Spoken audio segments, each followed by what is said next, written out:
Okay, so technically, I'm starting these really late.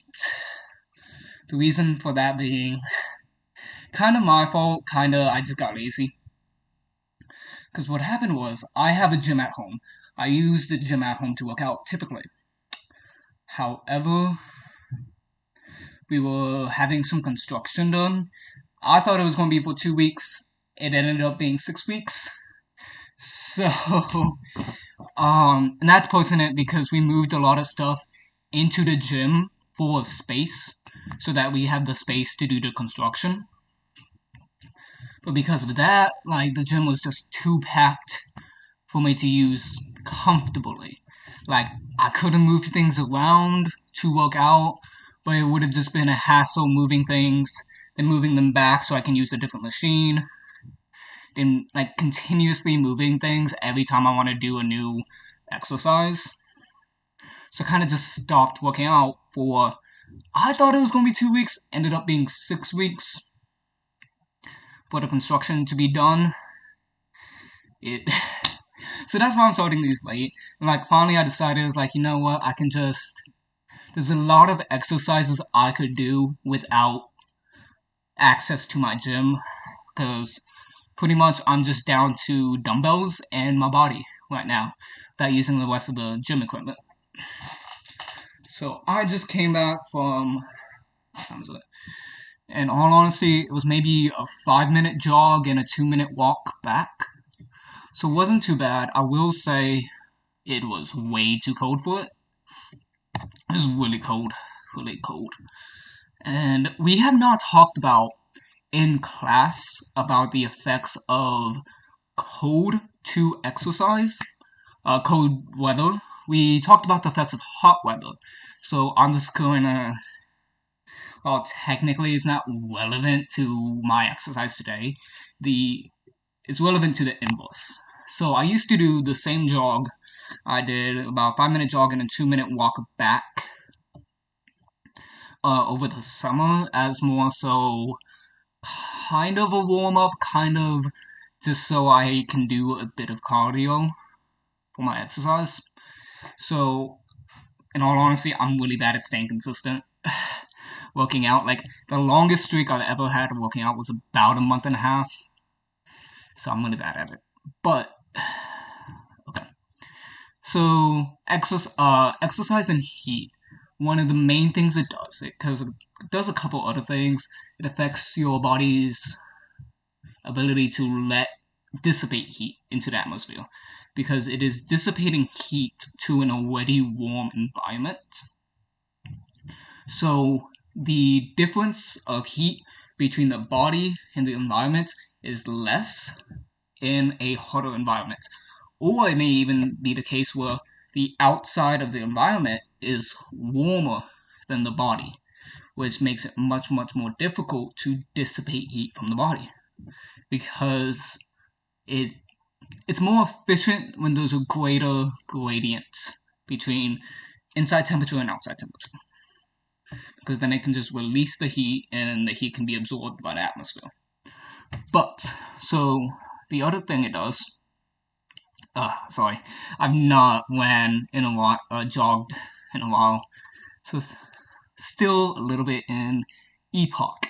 So EPOC, excessive post exercise oxygen consumption, which I am in right now. So this is basically EPOC is the body calming down, heading back to a resting homeostasis. So those four factors, I believe four, there might be five, but factors that really contribute to EPOC. There is the amount of lactate in the body, excessive lactate in the body that the body is going to convert back into glucose for use by the body tissues. So this does increase oxygen consumption by the liver as it's expending energy to convert it back into lactate. Convert lactate into glucose. So the other part of that is going to be the presence of epinephrine or norepinephrine and norepinephrine, catecholamines, in the body. So the residual amount, because the body increases epinephrine and norepinephrine in the body in response to exercise. So however, this is not a major contributing factor to EPOC. It is a contributing factor, but it is not the primary one, because the body breaks down epinephrine and norepinephrine rather quickly. But while it's still in the body, while it's still in the half-life, while it's still in the body and not fully broken down, half-life being the time it takes to break half of it down. Anyways, sorry. But frazzled right now, but the residual amounts of epinephrine and norepinephrine also contribute to EPOC because that increases the body's metabolic rates.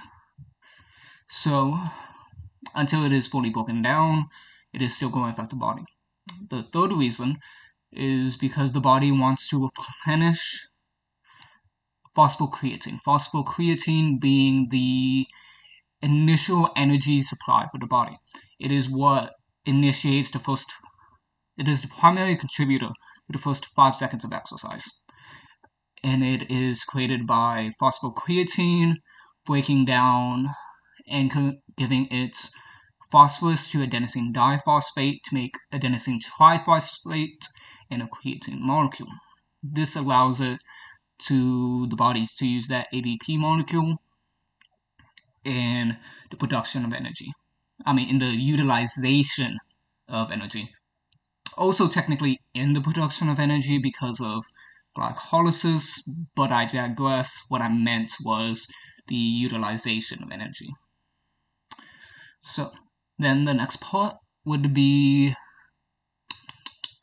fourth contributing factor is dissipating the body's elevated body heat, because exercise is going to heat up the body. The increase in metabolic processes in the body is what causes it to heat up. So, by increasing that, the body gets warmer over the course of an exercise, and it's going to need to increase blood flow